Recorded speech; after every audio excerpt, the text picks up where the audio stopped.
And so then we come to the 1793 list, and there were 40 that are listed, and I had underlined some of those that I was interested in, like Felix Guerrero, because that was one that from the beginning I mentioned the defenders list, Francisco Antonio Guerrero, Miguel Lozoya, Cipriano Lozoya, Manuel Lozoya, so you're bound to get some connection to the Toribio Lozoya from the Alamo.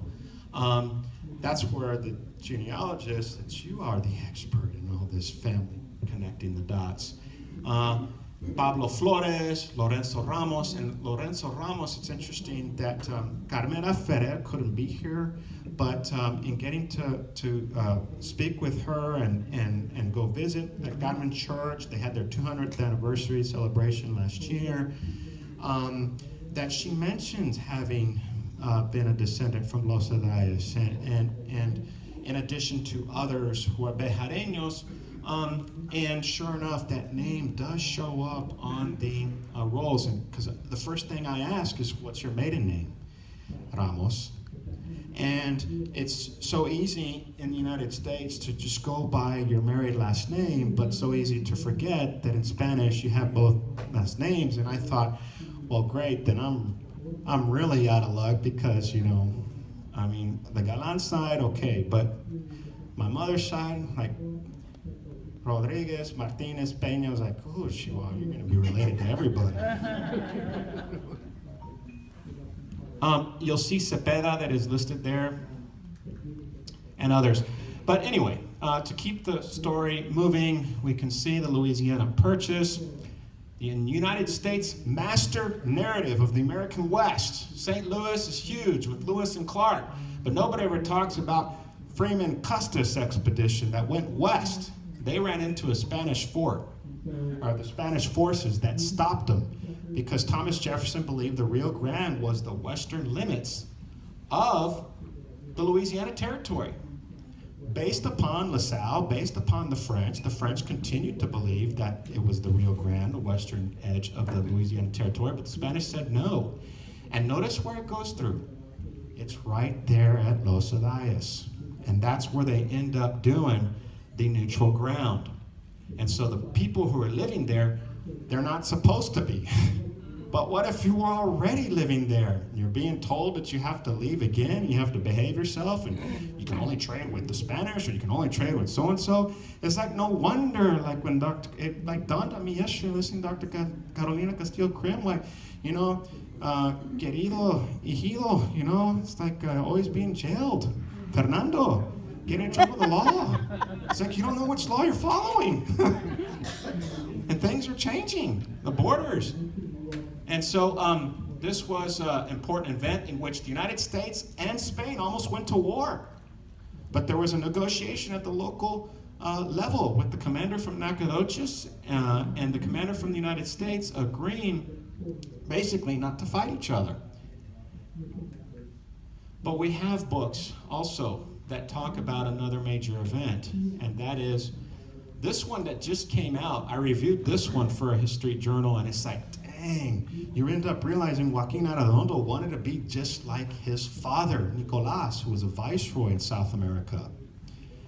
And wanting to, in a way, it's almost like become the viceroy of New Spain for El Hijo. And there are some books that have been written about the Battle of Medina, but this one here, Arredondo, man, that one's really kind of a tour de force. But then what happens? And like this is, like with Anthony Delgado telling me, you have Clemente Delgado and others, the Tejanos, that are split by Mexico's War of Independence. In the aftermath of the Battle of Medina, they appear in Nacogdoches, and this here, Elizabeth Schoen Mills' 2 volumes from the church records in Natchitoches, I relied on this one to pull from with the connections between Natchitoches and Los Adayes. And notice the date, 1729. That was like Saint Denis, the Mero Mero who founded Natchitoches, basically have a child, and his wife is like, no, we gotta baptize him on the other side of the border. Oh, where is it? And his wife, Manuela Sanchez Navarro from San Juan Bautista. So another instance of this connection with the Spanish, that you realize that the women on the frontier have a lot more power than you may realize, which also could also get you into trouble too. But anyway, so there it is. The names that appear here, I actually brought it up in other conferences in which you have the Seguin and Navarro, and it's like everybody who's over there, and Delgado. And so, thank you.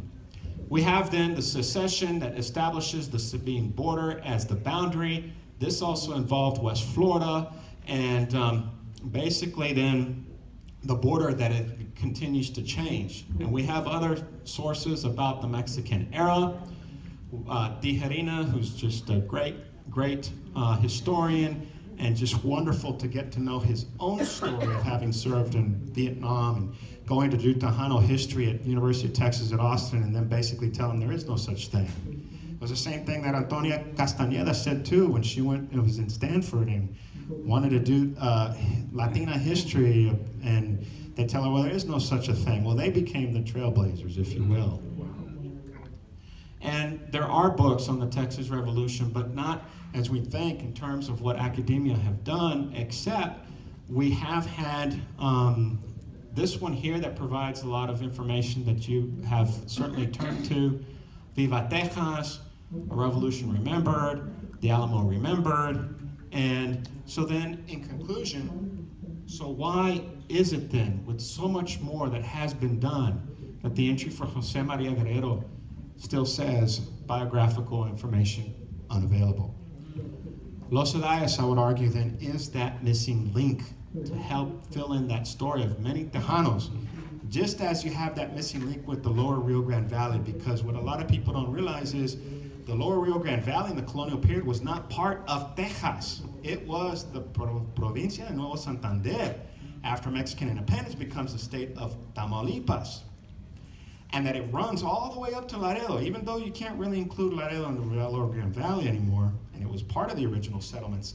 It's the same kind of things with the borders, because that neutral ground, east of the Sabine, there becomes another neutral ground, and that's the one between the Nueces River and the Rio Grande. And in that